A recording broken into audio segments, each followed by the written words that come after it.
Hey chicken people, it's Jessica and welcome to our newest Q&A series where we answer questions that you have sent in. And today I'm going to have you guys tag along with me while we collect eggs, and I'm going to answer your questions at the same time. So let's get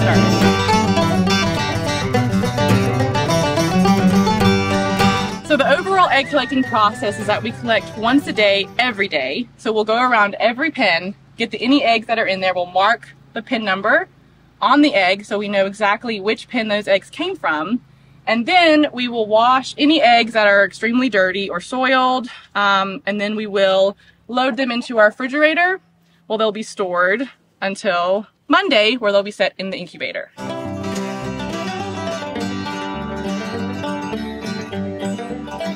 So right now we have 127 pens on the farm, but at the moment, we are collecting eggs from 71 breeding pens. The other pens are just for like brooding or growing out birds.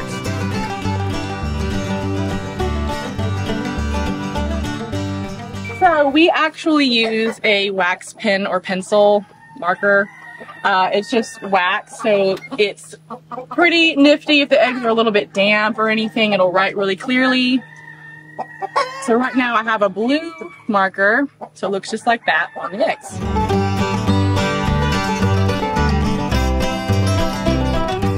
So writing on the egg does not affect them. I know some people have reservations about using like permanent marker. So normally it's recommended to use like pencil. So we just use these wax pencils.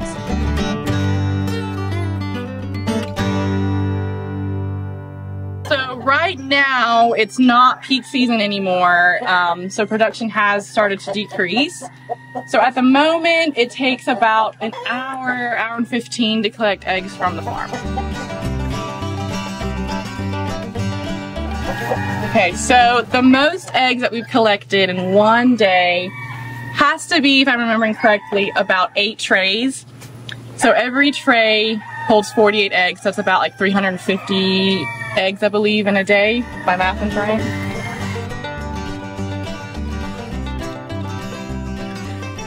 We do.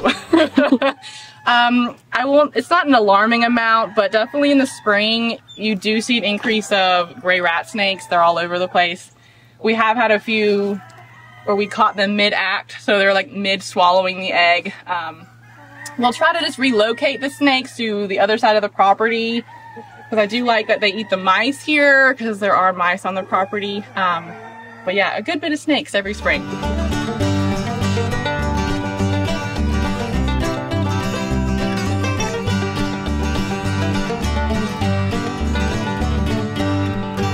So we wash the eggs under warm water. The key is that the water needs to be warmer than the egg. It doesn't have to be boiling hot, but you want it to be warmer than the surface of the egg. And we only wash the ones that are extremely dirty. So anything that looks really nice, like this one, won't get washed. We want to keep that bloom intact on the outside of the egg.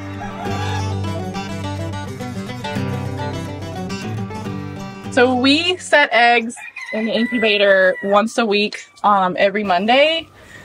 Normally, unless there's a holiday that interferes with that, but they're normally set every Monday before 12.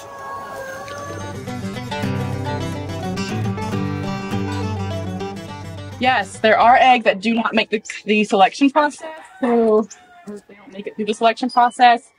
Any eggs that are an abnormal size, either extremely small for that breed or way too large, will not get set.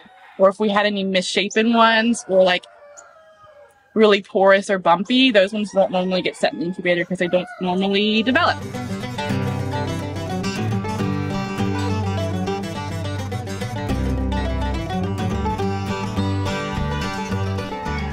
I think it's more fun to pack the chicks just because you get to see the chicks. They're cute, you know, even though I've been here for several years, never gets old. It's easier to ship eggs though, so that takes a lot less time, but more fun definitely to ship.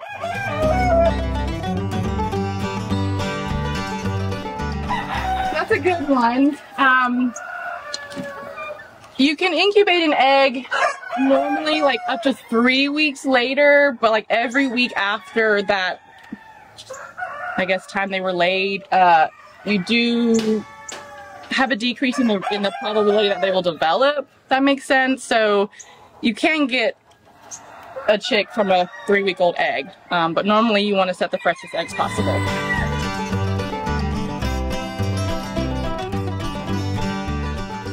No, not normally. I mean, I'm sure some farmers do have roosters with their hens, but a lot, from my understanding, a lot of the egg producers, it's just hens. Like, they don't need a rooster for the hens to lay, so why have one, right? So the eggs normally aren't fertilized.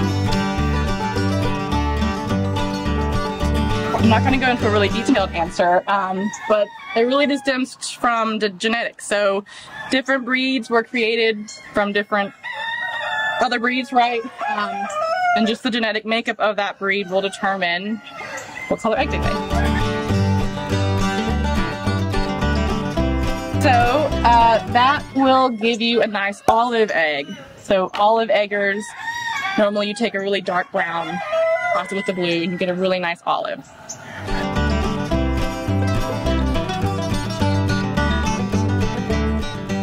So if I remember correctly, the cycle for a hen in her reproductive tract is that she produces an egg once every about 27 hours, so about once a day.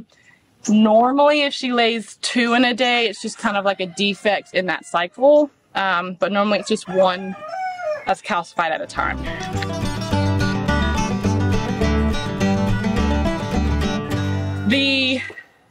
The best egg-laying chicken on our farm, I would have to say, is the death layer. They're obviously known to lay until they die.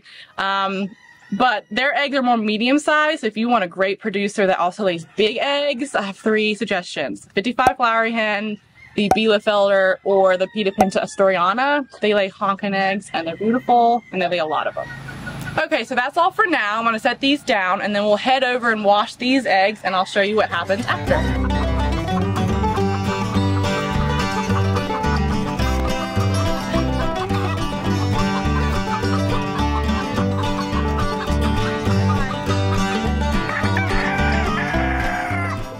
Okay, so now that we've finished collecting the eggs, now we're going to wash any of the ones that really need to be, that are heavily soiled or gross.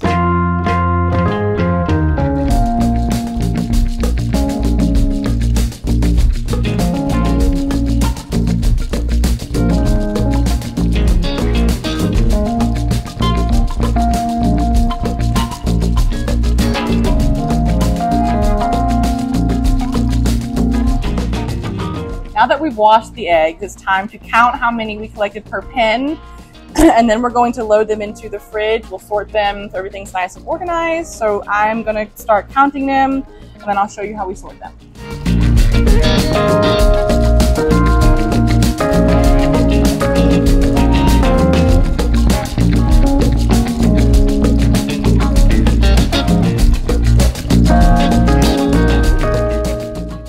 Okay, well, I really hope you guys enjoyed tagging along with me today while we collected eggs, and I hope you enjoyed the answers. Please, please, please send more questions so that we can answer them in future videos.